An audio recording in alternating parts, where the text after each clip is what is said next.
Fine. പത്താണ്ടി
ಎಡಕ್ಕೆ ತಿರುಗಲು ಎರಡರಲ್ಲಿ ಎರಡರಂತೆ ಎಡಕ್ಕೆ ತಿರುಗಿ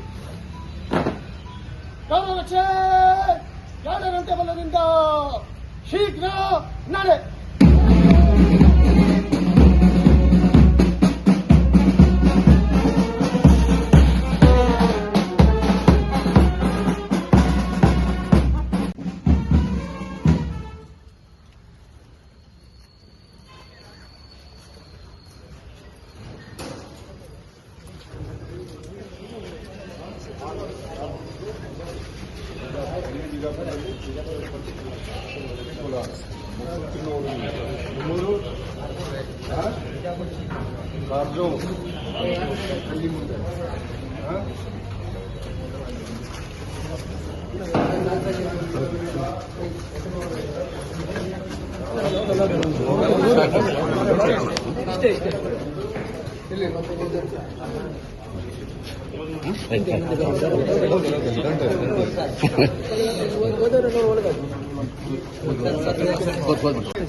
ಲೋಕಲ್ ಏರ್ಪೋಚಿ ಮಿತ್ತೆ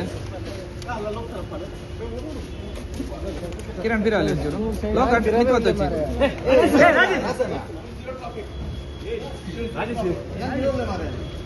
ಕಮಿಷನರ್ తెలుసు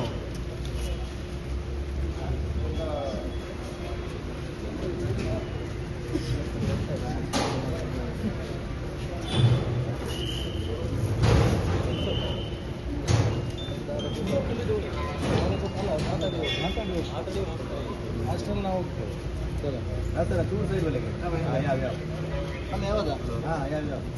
ನಮ್ಮನ್ನ ಅಡ್ಡ ಜದ ಅಲ್ಲಿಂದು ಹೋಗ್ಬೋದು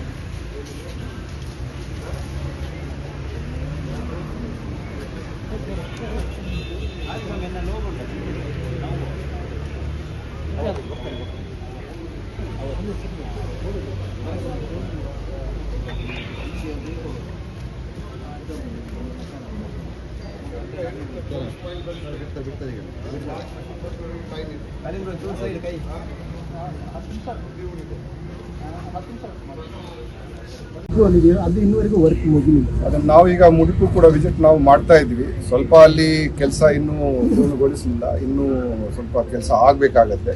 ಅದರ ಸಲುವಾಗಿ ನಾವು ನಮ್ಮ ಮಾನ್ಯ ಗೃಹ ಸಚಿವರಿಗೆ ಭೇಟಿ ಮಾಡಿ ಅವರಿಗೆ ನಾವು ರಿಕ್ವೆಸ್ಟ್ ನಾವು ಮಾಡ್ತೀವಿ, ಆದಷ್ಟು ಬೇಗನೆ ಇದು ಮಾಡಬೇಕು. ಮತ್ತು ಇಲ್ಲಿ ಯಾರು ಜನಪ್ರತಿನಿಧಿದ್ದಾರೆ ಅವ್ರಿಗೆ ನಾವು ಕೇಳ್ಕೊಳ್ತೀವಿ, ಅವರು ಕೂಡ ಸ್ವಲ್ಪ ಇದರ ಬಗ್ಗೆ ಪುಷ್ ಮಾಡಬೇಕು. ಯಾಕೆಂದರೆ ಬೇರೆ ಸಾರ್ವಜನಿಕರಿಗೆ ತೊಂದರೆ ಆಗ್ತಾ ಇದೆ ಇಲ್ಲಿ ಕಾರ್ಯಗಳಿದ ಕಾರಣ. ಸೊ ಎಲ್ಲ ರೀತಿಯಿಂದ ನಾವು ಪ್ರಯತ್ನ ಮಾಡ್ತೀವಿ, ಆದಷ್ಟು ಬೇಗನೆ ಆ ಜೈಲಿಂದ ಮುಡಿಪಿದ್ದು ಅದು ಕಂಪ್ಲೀಟ್ ಆಗಲಿ. ಮತ್ತು ಇಲ್ಲಿಂದ ಜೈಲು ಶಿಫ್ಟ್ ಆಗಿದ್ರೆ ಒಂದು ಭದ್ರತೆ, ಕೈದಿದು ಭದ್ರತೆ ದೃಷ್ಟಿಯಿಂದ ಕೂಡ, ಮತ್ತು ಸಾರ್ವಜನಿಕ ಒಂದು ನೆಮ್ಮದಿ ದೃಷ್ಟಿಯಿಂದ, ಎರಡು ದೃಷ್ಟಿಯಿಂದ ಒಳ್ಳೆಯ ವರ್ಷದಿಂದ ನಾನು ಕೇಳ್ಕೊಂಡು ನಾನು ಬರ್ತಾನಿದ್ದೀನಿ. ಅದು ನಾನು ಜಾಯಿಂಟ್ ಸಿ ಪಿ ಡೇಜಿಂದ 2009-10 ನಾನು ಅಲ್ಲಿ ಪರಪನಘಾಟದಲ್ಲಿ ಈ ಸಮಸ್ಯೆ ಇತ್ತು. ಕಾಲಕ್ಕೆ ಅವರು ರೀಕ್ಯಾಲಿಬ್ರೇಷನ್ ಬೇರೆ ಬೇರೆ ಅವರು ಕ್ರಮ ಜರುಗಿಸಿದ್ದಾರೆ. ಆದರೂ ಕೂಡ ಇನ್ನೂ ಕೆಲವು ಲೋಪದೋಷಗಳು ಜಾಮರ್ ವ್ಯವಸ್ಥೆಯಲ್ಲಿ ಸ್ವಲ್ಪ ಕಂಡು ಬರ್ತಾ ಇದೆ. ನಾವು ಕೂಡ ಈಗ ಮೀಟಿಂಗ್ ತೊಗೊಂಡು ಅದು TCILನವ್ರಿಗೆ, ಅದು ಟೆಲಿಕಮ್ಯುನಿಕೇಷನ್ ಕನ್ಸಲ್ಟೆಂಟ್ ಇಂಡಿಯಾ ಲಿಮಿಟೆಡ್ನವರಿಗೆ, ಮತ್ತು ಡಿಪಾರ್ಟ್ಮೆಂಟ್ ಆಫ್ ಟೆಲಿಕಾಮ್, BSNL ಯಾರ್ಯಾರಿದ್ದಾರೆ ಎಲ್ಲರಿಗೆ ನಾವು ಕರೆದಿದ್ದೀವಿ. ಮತ್ತು ಈ ಕೆಲವು ಕಡೆ ಇದು ಟವರ್ ಹಾರ್ಮೋನಿಕ್ಸ್ ಕಾಲ್ ಬ್ಲಾಕಿಂಗ್ ಸಿಸ್ಟಮ್ ಏನಿದೆ ಅದು ಭಾಳ ಪರಿಣಾಮಕಾರಿ ರೀತಿಯಲ್ಲಿ ಅದು ಕೂಡ ಕೆಲಸ ಮಾಡ್ತಾ ಇಲ್ಲ. ಇದರ ಬಗ್ಗೆ ನಾವು ಅವರಿಗೆ ಕಾಲಾವಕಾಶ ನಾವು ಕೊಟ್ಟಿದ್ದೀವಿ, ನಾವು ನೋಡೋಣ. ಆದರೆ ಈಗ ಹೇಳೋಕ್ಕೆ ಆಗಲ್ಲ, ನಾವು ಹೇಳಿದರೆ ಅವರು ಫುಲ್ ಅವರು ಸಮಸ್ಯೆದು ಸಮಗ್ರವಾಗಿ ಪರಿಹಾರ ನಮಗೆ ಕೊಡ್ತಾರೆ. ಅದು ನಮಗೆ ಡೌಟ್ ಇದೆ. ಯಾಕೆಂದ್ರೆ ನಾನು ಮೊದಲು ಹೇಳಿದ್ದಕ್ಕೆ 15 ವರ್ಷದಿಂದ ಈ ಸಮಸ್ಯೆಗಳು, ಈ ದೂರುಗಳು ನಾನು ಕೇಳ್ತಾನೆ ಇದ್ದೀನಿ. ಅದಕ್ಕೂ ನಾವು ನೋಡೋಣ, ನಾವು ಎಷ್ಟು ಮಟ್ಟಿಗೆ ಅವರು ಮಾಡ್ತಾರೆ, ಮತ್ತು ಅಟ್ಲೀಸ್ಟ್ ಸ್ವಲ್ಪ ಸುಧಾರಣೆ ಆಗಲಿ. ಅಲ್ಲಿ ಆಗಿದ ನಂತರ ಮತ್ತೆ ನಾವು ಮ್ಯಾಂಗ್ಳೂರ್ದು ಕೂಡ ಸಮಸ್ಯೆ ನೋಡೋಕ್ಕೆ ಅವ್ರಿಗೆ TCI ಸರ್ವಿಸ್ ಪ್ರೊವೈಡರ್ಸ್ ಅಲ್ಲ, ಅವ್ರಿಗೆ ಕೂಡ ಎಲ್ಲರಿಗೂ ಹೇಳಿ. ಸರಿಗ ಅವಾಗ 4 ಆಂಡ್ರಾಯ್ಡ್ ಫೋನ್ಗಳು ಮತ್ತು ಕೀಪ್ಯಾಡ್ ಫೋನ್ಗಳು ಸಿಗುತ್ತೆ. ಆಂಡ್ರಾಯ್ಡ್ ಫೋನ್ಗಳು ಹೇಗೆ ಹೋಗ್ತವೆ ಅನ್ನೋದು ಕ್ವಶನ್. ಕೀಪ್ಯಾಡ್ ಫೋನ್ಗಳು ಹೋಗಬಾರ್ದು, ಆದರೂ ಹೋಗ್ತಾ ಇದ್ದಾರೆ. ಅದು ಹೇಗೆ ಅಲ್ಲ, ನಾವು ನೋಡಬೇಕಾಗಿದೆ. ಈಗ ನಾನು ಈಗ ಇನ್ವೆಸ್ಟಿಗೇಷನ್ ಮಾಡೋಕ್ಕೆ ನಾನು ಈಗ ಸದ್ಯಕ್ಕೆ ಬಂದಿಲ್ಲ. ಈಗ ನಾವು ಪರಿಶೀಲನೆ ನಾವು ಮಾಡ್ತೀವಿ. ನಾವು ಅಧಿಕಾರಿಗಳ ಜೊತೆಗೆ 5 ಗಂಟೆಗೆ ಚರ್ಚೆ ನಾವು ಮಾಡ್ತೀವಿ. ಮತ್ತು ನಾವು ನೋಡೋಣ ಅದು ಯಾವ ರೀತಿ ಬರ್ತಾ ಇದೆ. KSISFನವರು, ಪ್ರಿಸನ್ನವರು ಎಲ್ಲ ನಾವು ಸೇರಿ ಏನು ಆಗಿದೆ ಅದರ ಬಗ್ಗೆ ನಾವು ಚರ್ಚೆ ಮಾಡಿ ಮತ್ತೆ ಅದರ ಬಗ್ಗೆ ಇನ್ನೊಂದು, ನೀವು ಈಗ AI ಟೆಕ್ನಾಲಜಿ ನಾವು ಟ್ರಯಲ್ ಬೇಸಿಸ್ ಮೇಲೆ ಮಾಡ್ತಾ ಇದ್ದೀವಿ. ಈಗ ಇಂಟ್ರೂಷನ್ ಡಿಟೆಕ್ಷನ್ ಟೆಕ್ನಾಲಜಿ ಏನಿದೆ ಟ್ರಯಲ್ ಬೇಸಿಸ್ ಮೇಲೆ ನಾವು ಮಾಡ್ತಾ ಇದ್ದೀವಿ. ಎಷ್ಟು ಮಟ್ಟಕ್ಕೆ ಅದು ಪರಿಣಾಮಕಾರಿ ಆಗುತ್ತೆ ಅದರ ಪ್ರಕಾರ ನಾವು ಅಳವಡಿಕೆ ನಾವು ಮಾಡ್ತೀವಿ. ಸೊ ಈಗ ಅದು ಕೆಲವು ಪ್ರಿಸನ್ನಲ್ಲಿ ನಾವು ಟ್ರಯಲ್ ಮಾಡಿದ್ವಿ. ಪರಪನಘಾಟದಲ್ಲಿ ಟ್ರಯಲ್ ಆಗಿದೆ, ಮೈಸೂರಲ್ಲಿ ಟ್ರಯಲ್ ಆಗಿದೆ. ನಾವು ಬೇಕಾದರೆ ನಾವು ಮ್ಯಾಂಗ್ಳೂರ್ ಕಡೆ ಕೂಡ ನಾವು ನೋಡ್ತೀವಿ, ಅಲ್ಲಿ ಕೂಡ ನಾವು ಕಲಿಸ್ಬಿಟ್ಟು ಇಲ್ಲಿ ಟ್ರಯಲ್ ನಾವು ಮಾಡ್ತೀವಿ. ಬೆಳಗಾವಿಲಿ ಮಾಡ್ತೀವಿ, ಕಲಬುರಗಿ, ಬಳ್ಳಾರಿ. ಆ ನಂತರ ತೀರ್ಮಾನ ನಾವು ತಗೊಳ್ತೀವಿ, ಅಳವಡಿಕೆ ಮಾಡಬೇಕು. ಯಾಕಂದ್ರೆ ಸುಮ್ಮನೆ ನಾವು ಅಳವಡಿಕೆ ಮಾಡೋದು ಸರಿ ಆಗಲ್ಲ. ಆದರೆ ಸದ್ಯಕ್ಕೆ ಪರಪನಘಾಟದಲ್ಲಿ ಈಗಾಗಲೇ ಒಂದು ಅಳವಡಿಕೆ ಆಗಿದೆ AI ಬೇಸ್ಡ್ ಇಂಟ್ರೂಷನ್ ಡಿಟೆಕ್ಷನ್ ಸಿಸ್ಟಮ್ದು.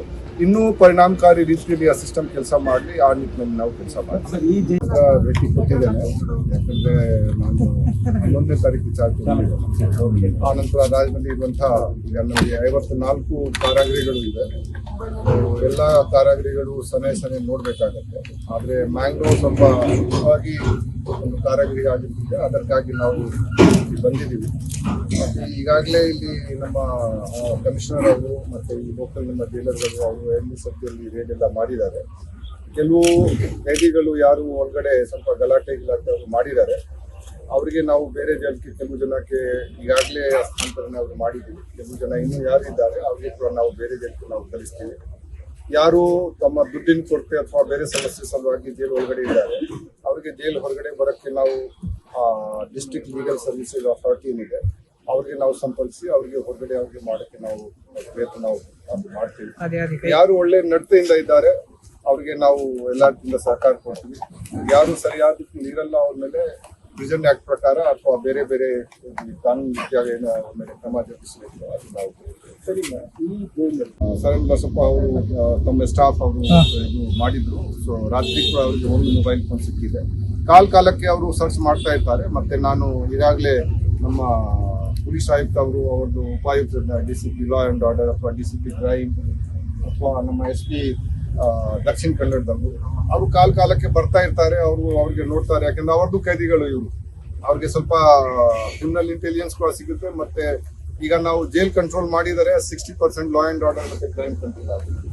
ಹೊರಗಡೆ ಈ 40% ಪ್ರೊಟೆಸ್ಟ್ ಮತ್ತೆ VIP ಡ್ಯೂಟಿ ಇದು ಎಲ್ಲ ಇರೋದು. ಆದ್ರೆ ಹೆಚ್ಚೆಚ್ಚಾಗಿ ಇದಕ್ಕೆಲ್ಲ ದೊಡ್ಡ ಗದ್ದಲೆ ಮಾಡೋರು ಇಲ್ಲಿ ಬರೋರು, ಅದರ್ವೈಸ್ ಬೇಲ್ ಮೇಲೆ ಜಾಮೀನ್ ಮೇಲೆ ಅವರು ಹೋಗಿರ್ತಾರೆ. ಇಲ್ಲಿ ಬರೋರು ಅವರು ಅದರ ಹಾಕಿ ಬಹಳ ನಾನ್ ಬೇಲ್ ಸೀರಿಯಸ್ ಆಫೆನ್ಸಸ್ ಇದ್ದಾರೆ. ಇಲ್ಲಿ ನಾವು ಅವ್ರಿಗೆ ಕಂಟ್ರೋಲ್ ಇಟ್ಕೊಂಡ್ರೆ, ಸೊ ಅದಕ್ಕಾಗಿ ಲೋಕಲ್ ಪೊಲೀಸ್, KSISF ಮತ್ತು ಪ್ರಿಸನ್ ಡಿಪಾರ್ಟ್ಮೆಂಟ್ ಎಲ್ಲ ನಾವು ಕೋಆರ್ಡಿನೇಟ್ ಮಾಡ್ಕೊಂಡು ಕೆಲಸ ಮಾಡ್ಬೇಕಾಗತ್ತೆ.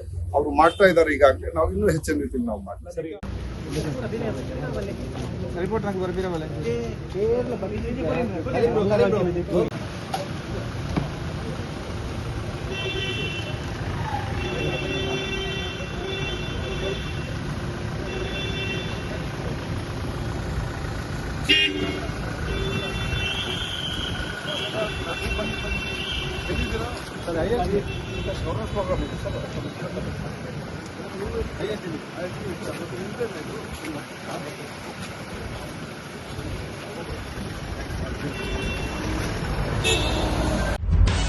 ನಿಖರ ಸುದ್ದಿ, ಸದಭಿರುಚಿಯ ಕಾರ್ಯಕ್ರಮ.